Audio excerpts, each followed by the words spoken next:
안녕하세요. 반갑습니다. 남경필 목사입니다. 어제도 그렇고 오늘도 날씨가 좀 더운 것 같은데 제가 지금 반팔을 입고 영상을 찍고 있거든요. 이렇게 날씨가 더워지기 시작하면 우리 몸이 좀 처진다고 그럴까요? 약간 다운되죠. 여러분 모두 컨디션 관리 잘 하셨으면 좋겠습니다.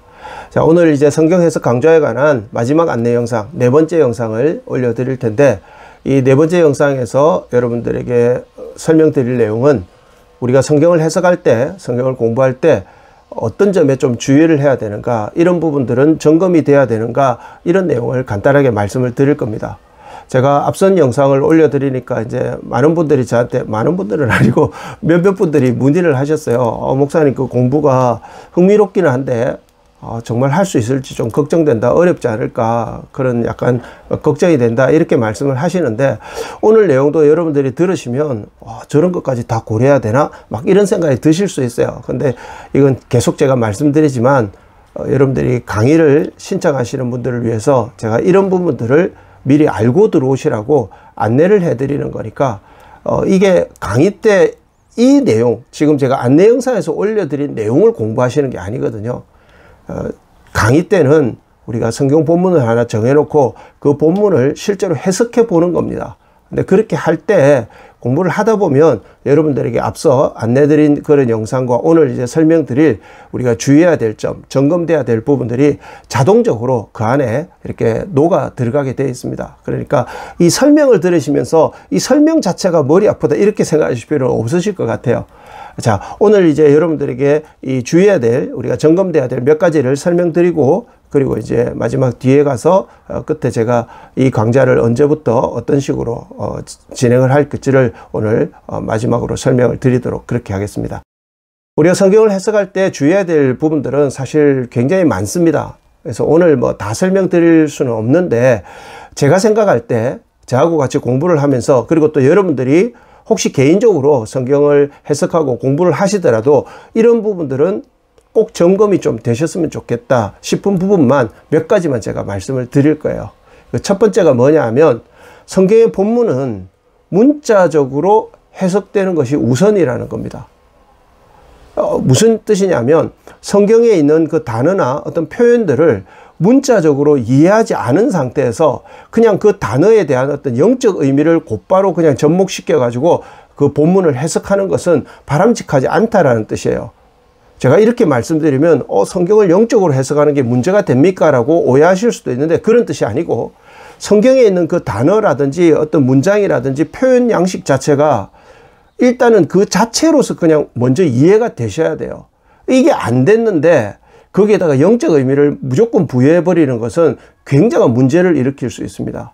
물론 우리가 비유라든지 상징 같은 것들은 문자적 어떤 내용보다는 거기에 담긴 영적 의미가 더 중요할 때가 있습니다. 그건 인정을 합니다. 그렇지만 그렇다 하더라도 그 문장에서 말하고 있는 단어라든지 표현들이 어떤 의미를 갖는지 문자적 의미를 먼저 정확하게 이해한 다음에 거기에 영적 의미를 부여한다, 이렇게 생각하셔야 돼요. 그러니까 순서로 따지자면, 굳이 제가 정리를 한 번 더 해드리자면, 문자적 의미 해석이 우선된 다음에 영적 의미를 부여해야 된다, 이렇게 말씀드릴 수 있을 것 같아요.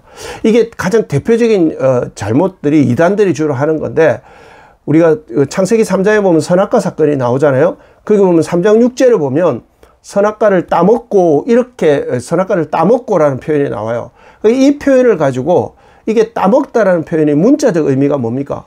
말 그대로 그냥 그 과실을 따서 내가 먹었다는 뜻이잖아요. 근데 이걸 이단들은 어떻게 해석을 했냐면, 우리나라의 기독교 토종 이단의 원조라고 볼 수 있는 사람이 김성도라는 여자인데, 이 여자는 이걸 어떻게 해석했냐면, 그 따먹다라는 표현이 성적 의미를 갖고 있다.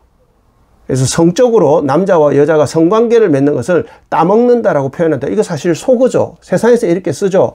근데 이걸 여기에 접목을 시켜버린 거예요. 그래서 사단과 하와가 선악과를 따먹었다는 것은 사단과 하와가 성관계를 맺었다, 이렇게 표현을 한 거죠.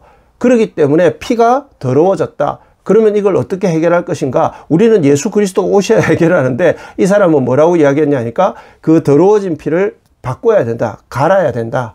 그래서 여기서 나온 게 피가름 교리예요. 통일교 교리로 알고 있었는데 이런 분 계시죠? 맞아요. 이 김성도라는 여자가 처음으로 이걸 주창해가지고 그걸 통일교에서 이제 갖다 쓴 거죠. 통일교 말고도 많이 갖다 썼죠. 그죠? 그 이후로도 계속 써요. 이걸 피가름 교리라고 하는데, 이 따먹고라는 이 표현을 여기에다가 이걸 자기들 마음대로 문자적 의미, 그 과실을 따먹었다라는 분명한 의미가 있는데 그걸 무시해버리고 여기에다가 영적 의미를 부여해서 이게 사단과 하와가 간음한 것이다, 이렇게 표현을 한 거죠. 해석을 한 거죠.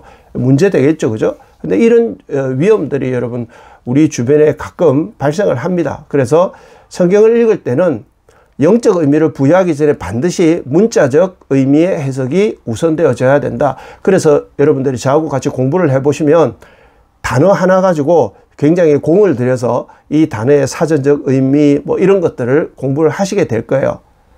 또 이렇게 말하면 또 어렵겠구나. 아니에요. 해보시면 어렵지 않아요. 자, 그렇기 때문에 이런 어떤 문맥 안에서 이런 내용의 영적 의미를 부여할 때도 여러분 우리가 그 내용 속에 있는 단어, 그 어떤 문장 표현들을 어떻게 영적 의미를 부여할 것인가에 대해서도 그래서 고민을 많이 해야 된다는 이야기죠. 그냥 무턱대고 다른 곳에서 이렇게 하고 있으니까 여기도 그런 뜻이겠지, 이렇게 그냥 무조건적으로 갖다 붙여서는 안 된다는 뜻이에요.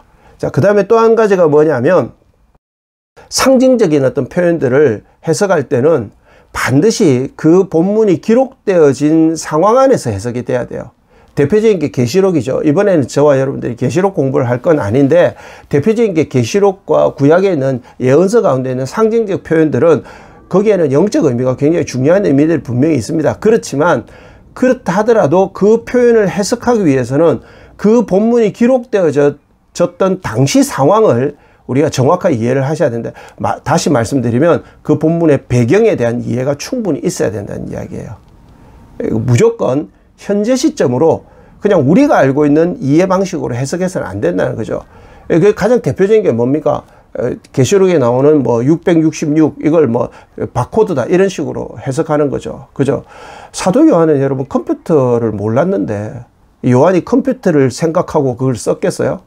아니지 않겠습니까? 그러니까 이런 요소들이 있다는 거 우리가 점검이 돼야 되고, 그 다음에 성경 안에 보면 상반된 개념들이 나오거든요. 어떤 하나의 개념을 상반된 어떤 상반된 그 내용으로 설명하는 부분들이 가끔 있습니다. 그리고 내용이 약간 충돌하는 듯이 보일 때도 있어요. 성경 책 자체가 그런 경우도 있다라고 예전에는 많이 생각했죠. 로마서, 야고보서가 충돌한다고 생각했는데 지금은 이제 그렇게 이해하시는 분이 계시지 않습니다. 성경 안에서 어떤 상반되는 개념들에 대해서도 우리가 좀 주의를 해야 되고요. 그리고 이런 어떤 것들과 더불어서 우리가 개인적으로 굉장히 조심해야 되는 것이 두 가지가 있는데, 그게 뭐냐면 본문에 대한 해석을 자신의 개인적 신앙적 경험을 가지고 그 해석의 기준을 삼으시면 좀 곤란하다는 이야기예요. 본인의 개인적 경험이 그 본문을 이해하는 데 도움을 줄 수는 있어요. 근데 나의 개인적 경험이 이 본문을 이렇다라고 내용을 결정하는 기준이 돼서는 안 된다는 거죠. 그러니까 이 본문의 내용은 이런 내용인데, 이 내용을 내가 이해하는데 나의 이런 경험이 도움이 된다라고 말할 수 있다는 거죠. 나는 이런 경험을 해봤기 때문에, 뭐 예를 들어서 성경에서 하나님이 치료하시는 하나님이시다 그럴 때 내가 진짜 아팠다가 치료를 받아본 경험이 있으면 도움이 되겠죠. 근데 내가 치료받은 경험이 있다고 해서 다른 본문에서 비슷한 표현이 나오는데 난 치료받았으니까 이 본문의 내용은 무조건 하나님이 병을 고치시는 것이다, 이렇게 해서는 안 된다는 뜻이에요. 이해가 되실 것 같은데 이제 실제로 해보면 또 이런 경우들이 발생을 합니다. 그리고 또 한 가지 굉장히 주의해야 될 것 중에 하나가, 우리가 이제 해석을 하다 보면 추정을 하는 경우들이 있거든요. 이 본문 내용을 우리가 이럴 것 같다라고 불가피하게 추정해야 되는 경우들이 있습니다. 그런데 그러한 경우에도 반드시 근거가 있어야 된다는 거예요. 왜 그렇게 추정하는지에 대해서 가능하면 성경 내적 근거가 있어야 돼요. 그리고 그걸 보완하기 위한 외적 근거들까지 있으면 더 좋겠죠. 그죠? 그래서 성경에서 어떤 내용을 내가 추정할 때 근거를 제시할 수 있는 것이 필요하다. 뭐 예를 들자면 이런 경우가 있을 거예요. 사도 바울이 사도행전의 기록상으로는 3차 선교행을 끝내고 가택연금상 때 수감된 것으로 사도행전 기록은 끝이 나거든요. 그런데 우리는 사도 바울이 그 이후에 자유의 몸이 돼서 잠시 동안 마지막 4차 선교행을 다닌 것으로 보지 않습니까? 추정이거든요. 왜냐하면 사도행전상의 기록이 없으니까, 역사 기록이 없으니까. 왜 추정하느냐 따져봤더니 디모데전서 1장 3절에 가보니까 사도 바울이 내가 마게도냐로 간다 이렇게 표현을 하고 있다는 거죠. 그러니까 로마가 아니고 풀려나 있는 상태라는 걸 우리가 알 수 있다는 거예요. 그래서 이제 그런 어떤 제가 그냥 대표적인 예를 하나 드렸는데, 이런 예처럼 우리가 어떤 내용을 추정할 때는 충분한 근거를 제시할 수 있어야 한다. 이런 부분들을 우리가 주의하고 점검하시고 성경 해석을 하시면 좋겠다. 말씀드린 것처럼 안내예요. 여러분들에게 안내를 해드리는 거예요. 공부를 하다 보면 이런 요소가 있습니다 라고 말씀드리는 것이고, 이 요소 자체를 공부하는 건 아니에요. 성경을 해석하다 보면 이런 부분들이 자동적으로 이렇게 접목이 되게 되어 있습니다. 이 정도까지만 제가 설명을 드리도록 하고요. 이제 마지막으로 이 강좌를 언제부터 어떻게 진행할 건지에 대해서 여러분들에게 안내를 해 드리도록 하겠습니다.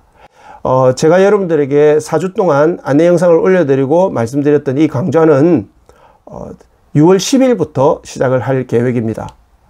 아직 시간이 좀 있구나. 예, 당연히 있어야 되겠죠. 그죠? 일단은 여러분들에게 신청받고, 제가 어떤 분들이 얼마나, 몇 명이 할 건지, 몇 분이 신청을 하시는지 이런 것도 제가 이제 확인이 돼야 되고, 그래서 다음 주말까지는 일단 신청 접수를 받고요. 그 다음에 한 주간 동안 여러분들에게 제가 자료도 보내드리고 그래야 되기 때문에 좀 준비해야 되는 기간이 한 주간 필요하고, 6월 10일부터 매주 월요일 날 저녁에 8시부터 10시까지 이렇게 진행을 할 계획입니다.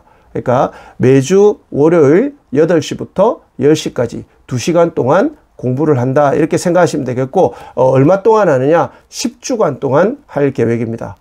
10주간 동안 할 계획이니까 8월달 여러분들 여름 사역이라든지 이런 것들이 아마 조금 걸리실 것 같아요. 그래서 저도 개인적으로 이제 그런 문제가 있을 수 있으니까 그 일정들은 조금 조정이 가능할 수도 있을 것 같아. 이 정도만 생각하시고, 일단 언제를 빼겠다 이렇게 단적으로 지금 말씀드리기는 좀 그렇고요. 그래서 6월 10일부터 시작해서 10주간에 걸쳐서 공부를 하고 매주 월요일 저녁 8시부터 10시까지 공부한다.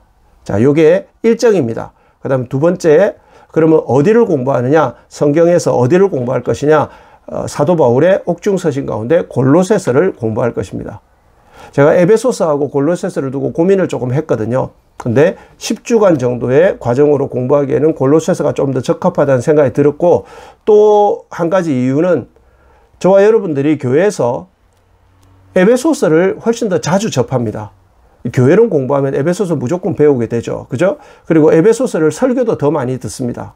제가 생각할 때는 그렇습니다. 그래서 여러분들이 평소에 좀 더 자주 접하지 못했던 골로새서를 이번에 한번 공부해 보시는 게 좋겠다 생각이 들어서 골로새서를 본문으로 선택을 했고요. 그리고 이 골로새서를 10주간 동안 공부를 할 건데, 여러분들에게 그 공부에 필요한 기본적인 가이드북은 제가 자료로 만들어서 제공을 해드리고, 그 외에도 여러분들이 공부하는데 필요한 몇 가지 자료들을 같이 제공을 해드릴 생각입니다. 자, 일정 설명드렸고, 성경 본문과 어떻게 공부할 건지 말씀드렸고, 마지막으로 수강료 제가 받겠다 그랬죠. 그죠? 수강료는 10주간 동안 5만 원을 제가 받을 계획입니다. 그래서 여러분들에게 받은 수강료를 가지고 제가 또 다른 여러 가지 사역들을 준비하는데 쓰도록 그렇게 하겠습니다. 그러니까 후원하신다고 생각하시고 그냥 동참해 주시면 감사할 것 같습니다. 그럼 신청은 어떻게 하느냐? 이 영상을 보시는 분들 가운데 제 연락처를 아시는 분들은 저한테 개인적으로 문자나 카톡으로 신청하겠다고 보내주시면 되겠고요. 그리고 제 연락처를 혹시 모르시는 분은 댓글로 제가 강의를 듣고 싶습니다 이렇게 댓글을 남겨주시면 제가 연락을 드리도록 그렇게 하겠습니다. 그래서 신청을 받을 수 있도록 그렇게 하겠습니다. 이거 말씀드렸던 것처럼 인원이 너무 많아도 사실은 조금 곤란한 그런 강좌입니다. 그러니까 물론 그렇다고 해서 여러분들이 듣고 싶은데 듣지 마십시오 이렇게 말씀드리는 것도 아니고, 또 들을까 말까 고민하고 계시는데 꼭 들으십시오 이런 것도 아니니까 여러분들이 기도해 보시고 신청해 주시면 감사하겠습니다. 제가 이게 유튜브 지금 채널 밑에 이게 가능한지 제가 아직 확인을 못 해봤는데, 제가 웹포스트를 많이 올릴 수 있으면 이 영상 밑에 안내 글에 제가 웹포스트를 하나 올려드리도록 그렇게 하겠습니다.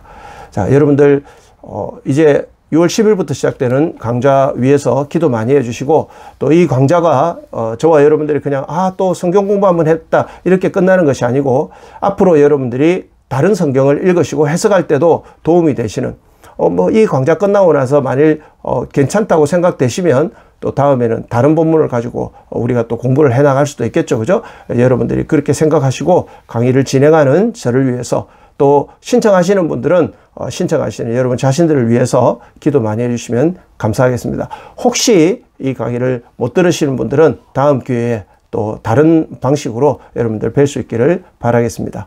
제가 이 영상 외에도 며칠 전에 제가 일상 속의 말씀 영상도 올려드렸는데, 또 다른 영상으로 여러분들 뵐 수 있을 때까지 모두 말씀 안에서 강건하시고 승리하시기를 기도하겠습니다. 감사합니다.